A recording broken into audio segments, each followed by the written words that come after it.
돌아가자 하매 모세와 아론이 이스라엘 자손의 온 회중 앞에서 엎드린지라. 그 땅을 정탐한 자 중 눈의 아들 여호수아와 여분의 아들 갈렙이 자기 옷을 찢고 이스라엘 자손의 온 회중에게 말하여 이르되 우리가 두루 다니며 정탐한 땅은 심히 아름다운 땅이라. 여호와께서 우리를 기뻐하시면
이스라엘 백성들이 이제 시내산에서 1년여간, 1년은 안 되죠. 한 11개월 좀 넘게 머물다가 성막 위에 구름이 떠오르는 것을 신호로 가나안을 향한 진군을 시작합니다.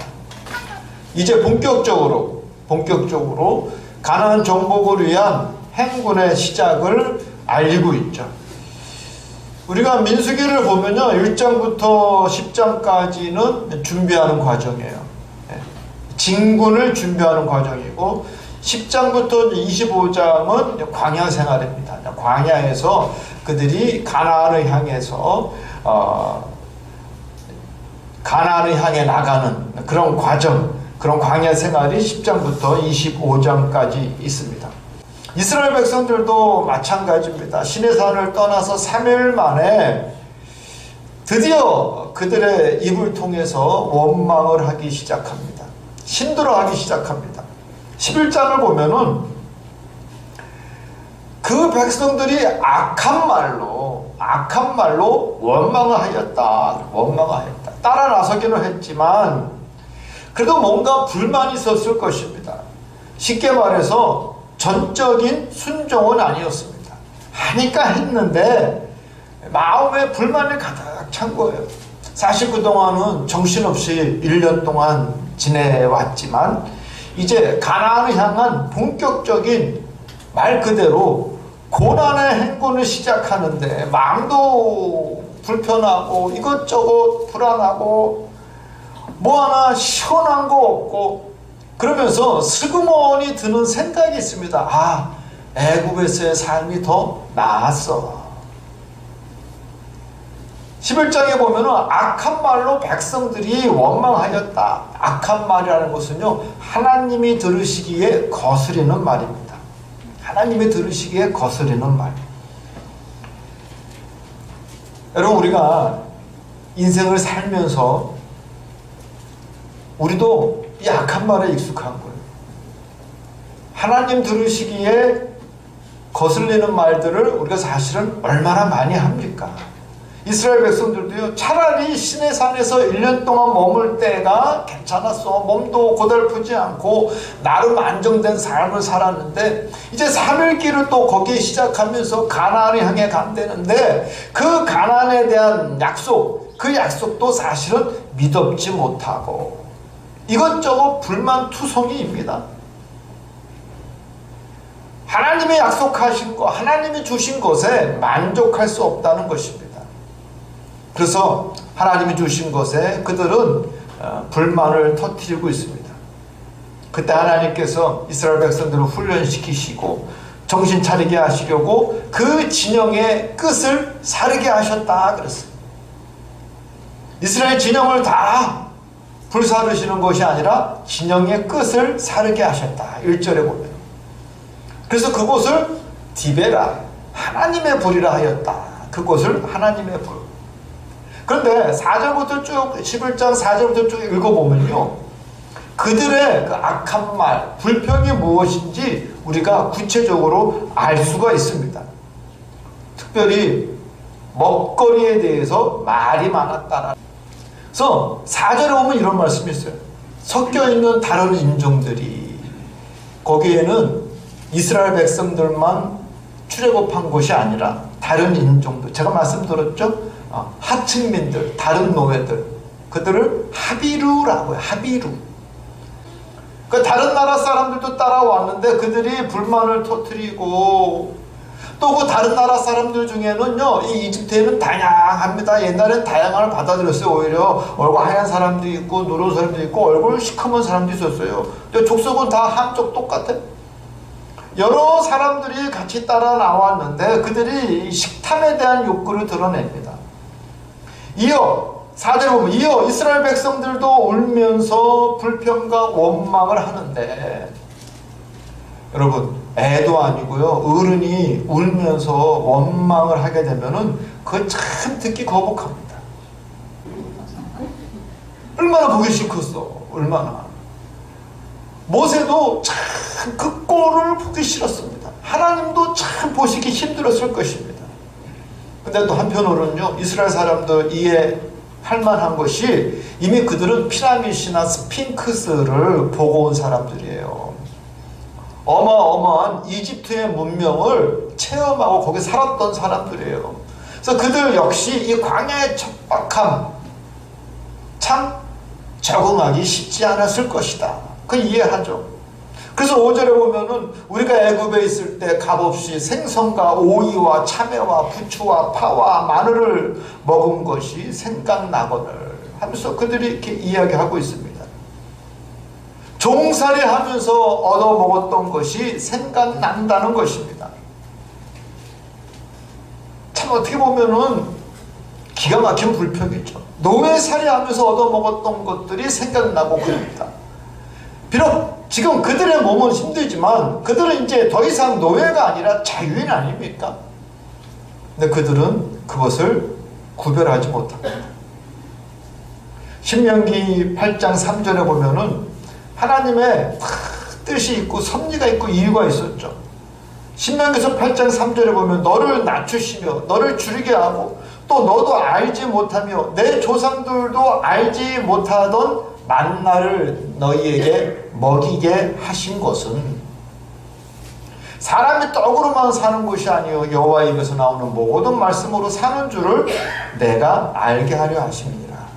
이 신명기서는요 민수기 레위기의 해석서예요. 해석서. 신명기서. 그래서 이런 해석이 나오는 거. 야, 너희가 그 광야에서 그렇게 힘들게 어렵고 그리고 그 만나를 질리게 매일 먹었던 이유가 무엇이냐? 첫 번째, 하나님께서 너희를 낮추시고 두 번째, 너희를 훈련시키시고 남자들 군대 가면 맨날 뭐 먹어요? 전투 식량 먹어요? 맛없는 거 매일 먹어요? 그것도 훈련이란 말이죠. 뿐만 아니라 가장 큰 이유가 무엇입니까? 사람이 떡으로만 사는 것이 아니요 여호와의 입에서 나오는 모든 말씀으로 사는 줄 내가 깨닫게 하기 위함이라. 할렐루야. 11장이 끝나는데 12장에서는 아론과 미리암이 이상한 짓을 하죠. 1절에 보면 모세가 구스의 여자를 취하였음을 그들이 비방하고 있습니다. 구스의 여인. 이 구스라고 하면은 에디오피아를 말하고 있어요. 성경에서 에디오피아의 얼굴이 검은 여인. 보라가 죽고 재혼한 여인이 바로 구스의 여인이다. 이 두 번째 이유가 타당성이 더 있다고들 학자들이 이야기합니다. 그런데 아니 모세의 아내 시보라가 먼저 죽었기 때문에 이 구스의 여인과 재혼할 수도 있죠. 근데 문제는 진짜 이유는 2절에 있습니다. 2절에 아론과 미리암이 뭐라고 이야기하냐면 여호와께서 모세와만 말씀하셨느냐 우리와도 말씀하시지 아니하셨느냐 하매 여호와께서 이 말들을 들으셨더라. 무슨 이야기입니까? 하나님이 모세하고만 말씀하시는 게 아니라 우리하고도 말씀하시는데 특별히 이 이야기는요 미리암이 주도하고 있습니다. 미리암과 아론 이렇게 나오고 미리암이 주도하고 이게 항상 이 시누이들이 문제야. 시누이들이 구스의 여인을 취한 것을 빌미로 미리암이 주도적으로 모세를 비방합니다. 실제 이유는 무엇입니까? 2절에 나타난 것처럼 질투죠. 시기죠. 모세의 리더십, 모세의 권위, 에솔로티, 모세의 절대적인 그런 권위에 대한 그 어솔리티에 대한 미리암과 아론의 시기와 질투, 교만함으로 인해서 그들이 모세에게 도전하고 있는 것입니다. 쉽게 말해서요 권력 투쟁을 벌이고 있는 거예요. 너만 하나님께서 말씀하시냐? 우리에게도 하나님이 말씀하시지 않았느냐? 내가 누구냐? 내가 제사장 아니냐? 대제사장 아론이. 네가 말을 하지 못하고 제대로 표현하지 못하고 버벅거렸을 때 내가 너를 대신해서 모든 이스라엘 백성과 바로 왕에게 하나님의 말씀을 전하지 않았느냐? 나 누구보다도 똑똑하고 탁월하고 언변이 있는 아론이 아니냐? 미리암은 뭐예요? 미리암은 어렸을 때부터 똑똑했잖아요. 모세가 떠내려갈 때 이집트 공주에게 떠내려가게 하고 그에게 그의 어머니를 유모를 붙여준 그 누이 미리암 똑똑한 여자입니다. 뿐만 아니라 미리암은 여선지자였어요. 여선지자. 다른 말로 하면요, 이스라엘 백성의 모든 여성들을 대표하는 여인이 누구냐? 미리암이었어요. 비례대표 1번이에요. 1번. 그 미리암과 아론이 반기를 든 거예요. 반기를. 모세가 구수의 여인을 취한 것을 트집으로 제사장이었던 아론과 여선지자였던 미리암이 반기를 듭니다. 그들이 생각합니다. 내가 모세보다 못한 게 무엇이냐? 오히려 모세보다 더 낫다라고 생각합니다. 그들을 하나님께서는 회막 앞으로, 성막 앞으로 세우시고 뭐라고 말씀하십니까? 이르시되 너희는 내 말을 들으라 하시면서 너희 선지자는 미리암과 아론을 말하고 있는 거예요.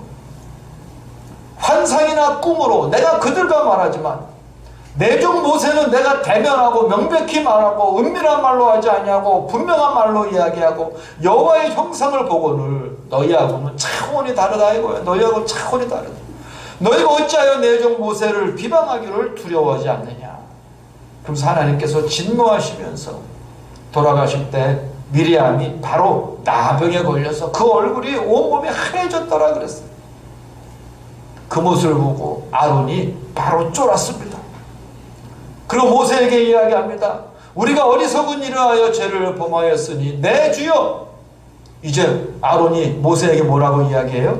내 주여, my lord, 내 주여, 나는 당신의 신하입니다 고백하는 거예요. 청하건대 그 벌을 우리에게 돌리지 마소서. 그 이야기를 들은 모세가 다시 간절히 하나님 앞에 중보기도 하지 않습니까? 주여 용서해 주시옵소서. 이들도 그런 아픔과 갈등이 있었어요. 12장에 있는 말씀입니다. 하나님께서 모세를 인정하신, 또 하나님께서 모세의 어소리티를 스스로 보여주신 이유가 무엇입니까? 3절에 보면 이 사람 모세는 그 온유함이 지면에 모든 사람보다 더하도다 그랬어요. 모세가 그 누구보다 온유하다, 최고로 온유한 사람이었다라는 거예요. 여러분, 온유하다는 것은요, 인격적으로 훌륭하고 착하고 순하다는 의미도 있겠지만, 온유함의 원래 히브리적 의미는 뭐냐면요, 자기를 낮추고 여호와를 찾다라고 하는 의미입니다. 내 힘으로, 내 능력으로, 내 지혜로, 경험으로 무엇을 해보려고 하는 것이 아니라 나를 낮추고 여호와를 찾는 것, 이게 온유함입니다. 최고의 권력과 리더십을 가진 이스라엘에게 있어서는 왕과 같은 모세였지만, 그럼에도 불구하고 그는 자기의 힘으로 무엇을 해보려고 하는 것이 아니라 하나님을 찾았다 이거예요. 문제가 있을 때마다, 어려울 때마다 하나님을 찾았다 이거예요. 자기를 낮추고. 그리고는 13장에 보면은 가데스바데아의 그 바란 광야에서 그들이 전탐꾼들을 가나안으로 보냅니다. 이제 가데스바데아는요, 거기는 전초기지, 가나안으로 들어가기 위한 전초기지. 그곳에서 전탐꾼들을 보내는데, 이 전탐꾼들은 12지파를 대표하는 아들들이었다. 할렐루야. 아무나 보낸 것이 아니라 지파를 대표하는 족장들, 아들들이 갔었다 이거예요. 아들들. 사람들이 요구한 거예요. 가나안에 들어가기 전에 그 땅을 우리의 앞서 사람들을 보내요. 정탐하자.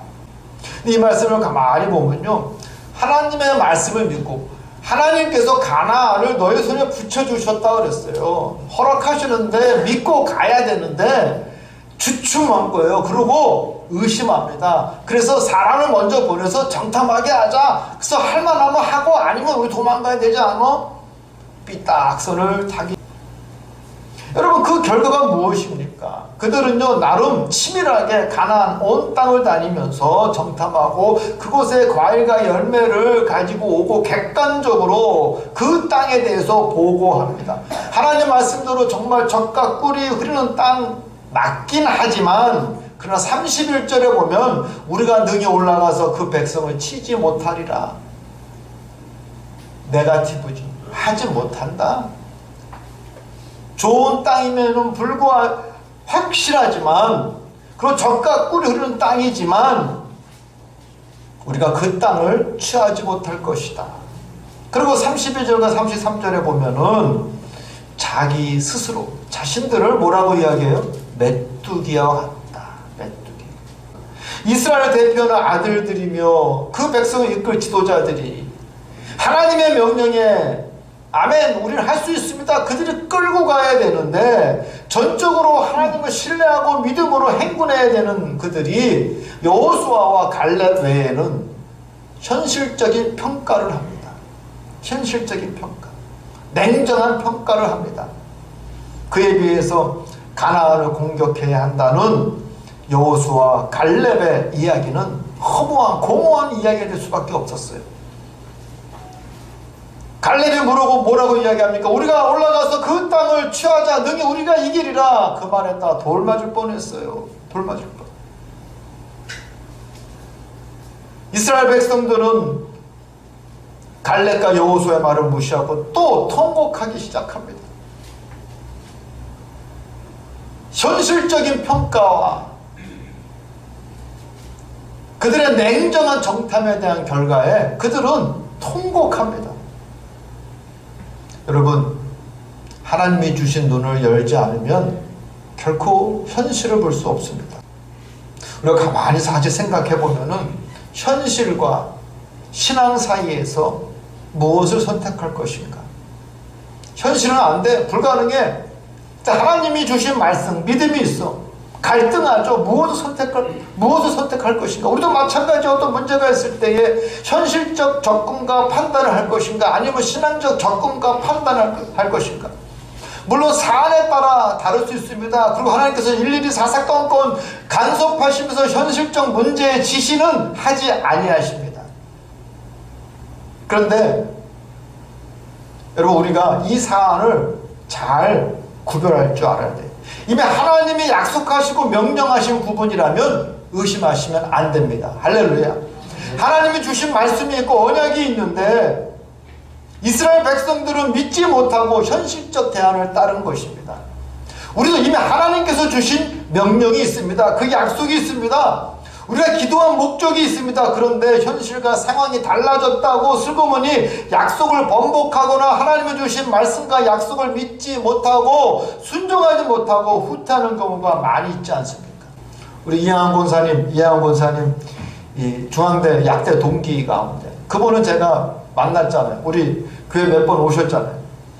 장로님이신데 제약회사 회장님입니다. 제약회사. 이양원 권사님은 늘 하시는 말씀입니다. 전화했더니 목소리가 이상하더래요. 왜 그러냐? 그랬더니 후두암 말기로 죽을 날만 기다리고 있다고. 그래서 이양 권사님이 얼마나 믿음이 좋으십니까? 그 친구한테 야 너는 장로인데 왜 장로가 기도 안 하냐? 그 얘기 들은 장로가 얼마나 부끄럽고 도중이 됐겠어요. 그래서 그 장로님이 여러분 제약회사 회장님인데 좋은 약 모르시겠어요? 좋은 병원 모르시겠어요? 다 제치고 정말 간절히 통성으로 기도했는데 할렐루야 후두하면서 나셨어요. 하나님이 내가 너를 낫게 하리라. 목사님 은혜 받았습니다. 진짜 은혜 받은 사람.